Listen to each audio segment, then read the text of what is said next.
Morning everyone. मैं doctor सुधा मित्तल। बच्चों, अपन ने इससे पहले वाले वीडियो में संप्रेषण के प्रकारों में 3 प्रकार के संप्रेषण का अध्ययन किया।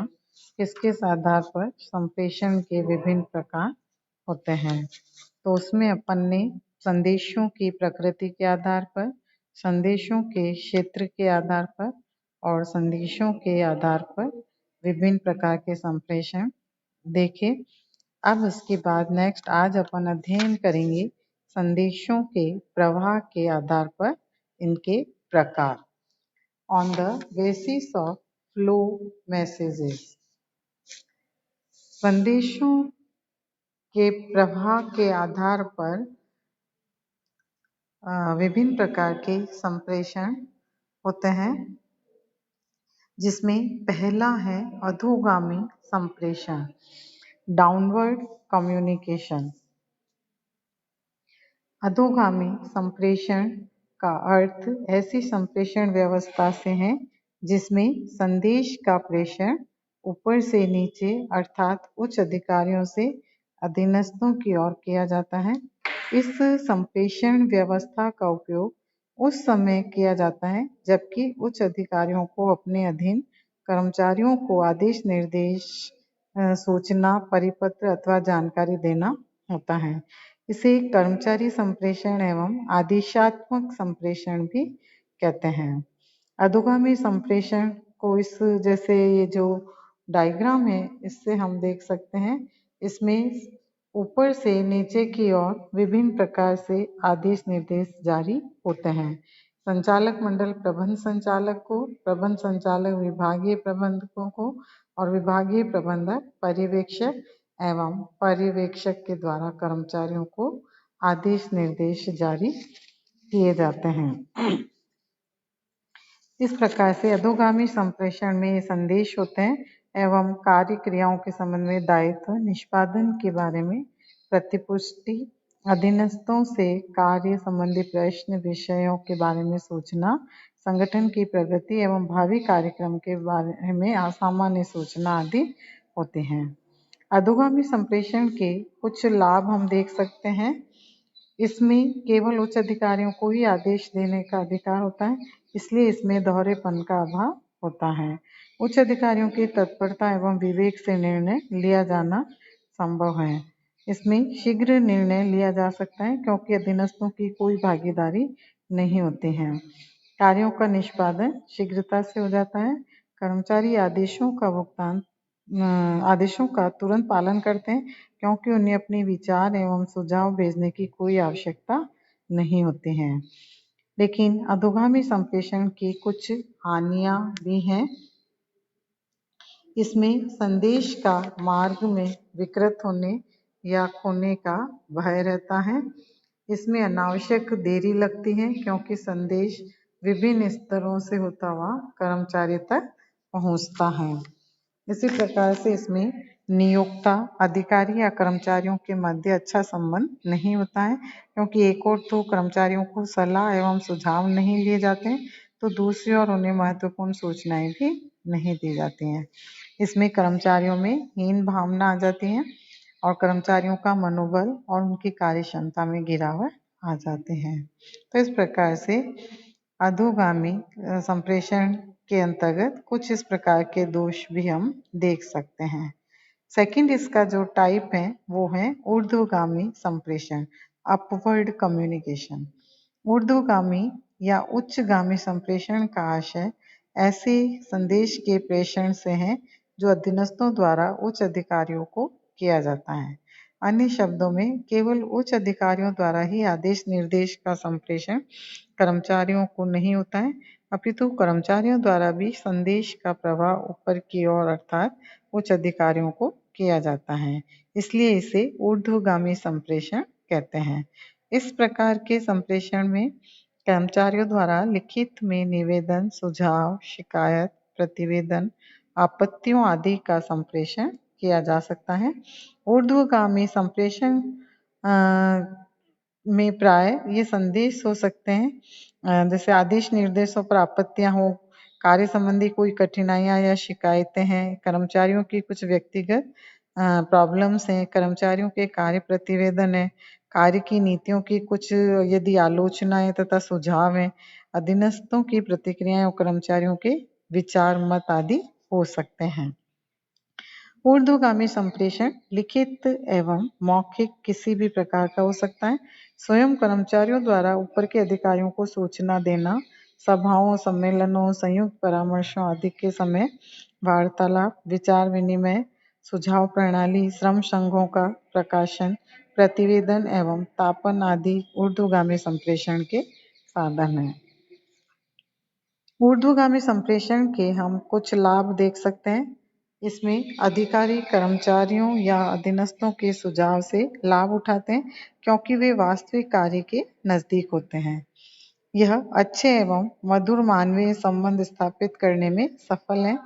कर्मचारियों के मनोबल में वृद्धि होती है और वे ज्यादा निष्ठा से अपने कार्य को संपादित करते हैं। अधिकारियों को कर्मचारियों के विचार, धारणाओं का ज्ञान हो जाने के फलस्वरूप वे प्रबंध में परिवर्तन लाने का प्रयास कर सकते हैं। यह संप्रेषण अभिप्रेरण नीतियों के क्रियान्वयन में सहायक होता है। संस्था का विकास एवं विस्तार संभव हो जाता है और संस्था में प्रजातांत्रिक वातावरण का निर्माण किया जा सकता है। इस संप्रेषण प्रणाली से व्यवसाय में नए नए विचारों को प्रोत्साहन मिलता है और नई नई योजनाओं को आसानी से लागू भी किया जा सकता है। ऊर्ध्वगामी संप्रेषण की कुछ हानियां या कुछ इसके दोष भी हैं। जैसे कर्मचारी अपनी पदीय स्थिति के कारण संस्था के प्रबंधकों एवं उच्च अधिकारियों को अपनी बात कहने में संकोच करते हैं। इसमें संदेश को विकृत किए जाने की संभावना बहुत अधिक है। प्रबंधक अधीनस्थों द्वारा दिए गए संदेश की उपेक्षा करते हैं, जिससे कर्मचारियों पर विपरीत प्रभाव पड़ता है। प्रबंधक वर्ग द्वारा कर्मचारियों के सुझावों की अनदेखी करने से उनमें हीन भावना आ जाती है और प्रबंधक इस बात को पसंद नहीं करते हैं कि अधीनस्थ या कनिष्ठ कर्मचारी कोई सुझाव या राय दे और इसलिए उनके संदेश की अधिकतर जो उच्च अधिकारी हैं वो उपेक्षा करते हैं। इस प्रकार से दोष या हानियां भी दिखाई देती हैं। अधोगामी एवं ऊर्ध्वगामी संप्रेषण में अंतर हम देख सकते हैं। Difference in downward and upward communication. जैसे अधोगामी संप्रेषण व्यवस्था से जिसमें संदेश का प्रेषण ऊपर से नीचे की ओर होता है और ऊर्ध्वगामी में संदेश का प्रेषण नीचे से ऊपर की ओर किया जाता है। प्रकृति अधोगामी संप्रेषण की प्रकृति आदेशात्मक या निर्देशात्मक होती है, जबकि ऊर्ध्वगामी संप्रेषण की जो प्रकृति है वो सुझावात्मक या सहायतात्मक होती है। उद्देश्य अधोगामी संप्रेषण का उद्देश्य योजनाओं का क्रियान्वयन करना होता है, जबकि ऊर्ध्वगामी संप्रेषण का उद्देश्य उचित पुनर्निवेशन प्रदान करना होता है। अधोगामी संप्रेषण का स्रोत उच्च अधिकारी होते हैं, ऊर्ध्वगामी संप्रेषण का स्रोत अधीनस्थ होते हैं। अधोगामी संप्रेषण में संदेश का प्रवाह ऊपर से नीचे होता है, जबकि इसमें ऊर्ध्वगामी में संदेश का प्रवाह नीचे से ऊपर की ओर होता है। अधोगामी संप्रेषण में अधीनस्थों का आदेश, निर्देश, सूचना, परिपत्र आदि की जानकारी दी जाती है, जबकि ऊर्ध्वगामी में उच्च अधिकारियों को कर्मचारियों या एम्प्लॉइज द्वारा निवेदन, सुझाव, शिकायत या आपत्तियां बताई जाती हैं। अधोगामी संप्रेषण में जो साधन है इसके वो वक्तव्य, टेलीफोन, मोबाइल, आदेश पत्र, मीमो, बुलेटिन, पत्रिका, वार्षिक प्रतिवेदन, फैक्स, सभाएं या निजी भेंट आदि साधनों का उपयोग किया जाता है, जबकि ऊर्ध्वगामी संप्रेषण में सूचना, सभाओं, सम्मेलनों, संयुक्त परामर्शों, विचार विनिमय, संसंग, सुझाव प्रणाली, प्रकाशन, ज्ञापन आदि साधनों का उपयोग किया जाता है। अधोगामी संप्रेषण ये व्यवस्थित और लंबे संदेशों के लिए उपयोगी है, जबकि ऊर्ध्वगामी संप्रेषण छोटे संदेशों के लिए उपयुक्त है। तो इस प्रकार से दोनों में हम ये अंतर देख सकते हैं।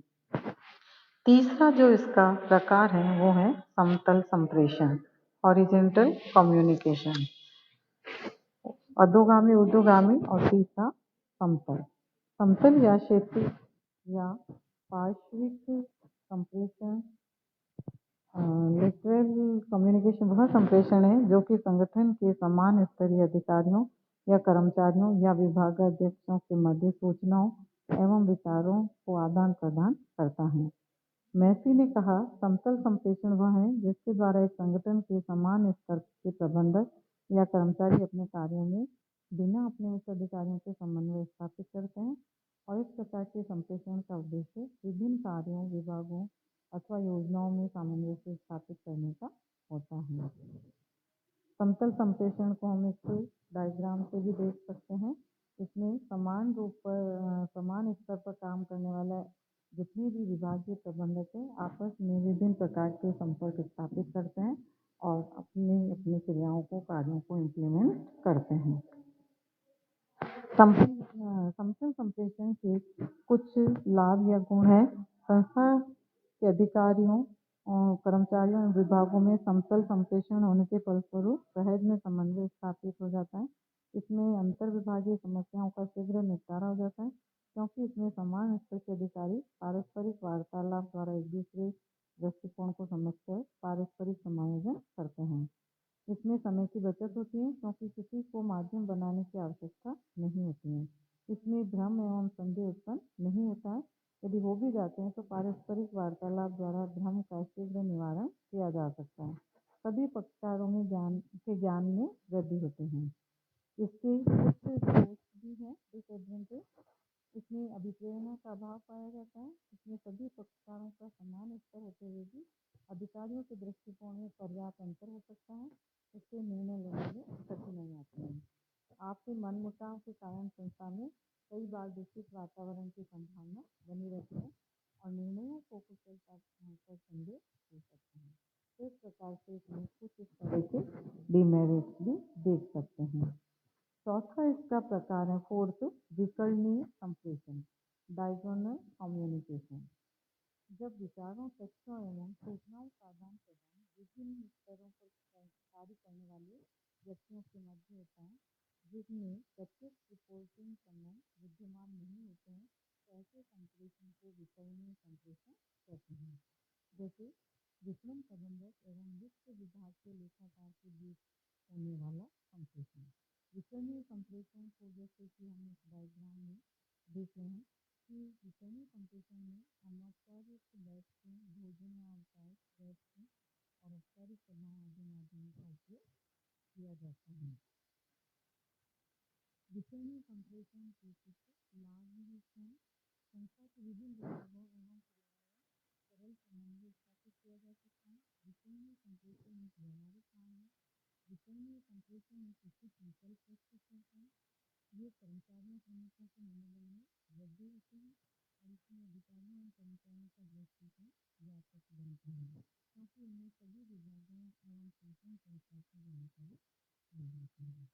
इसके जो कुछ दोष हैं, ऐसा संप्रेषण उच्च अधिकारियों इसमें उच्च अधिकारियों में यह भावना घर की जाती है कि उसकी अपेक्षा की जा रही है और उसके अधीनस्थ को अनावश्यक महत्व दिया जा रहा है।